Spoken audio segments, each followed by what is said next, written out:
ஏன் பிறந்தாய் மகனே, ஏன் பிறந்தாயோ? இல்லை ஒரு பிள்ளை என்று ஏங்குவோர் பலர் இருக்க, இங்கு வந்து ஏன் பிறந்தாய் செல்வ மகனே?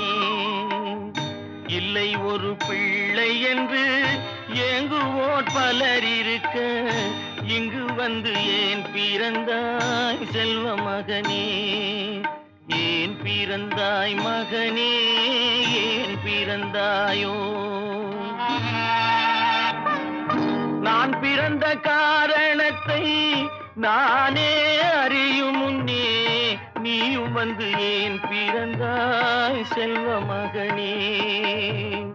நான் பிறந்த காரணத்தை நானே அறியும் முன்னே, நீயும் வந்து ஏன் பிறந்தாய் செல்வ மகனே?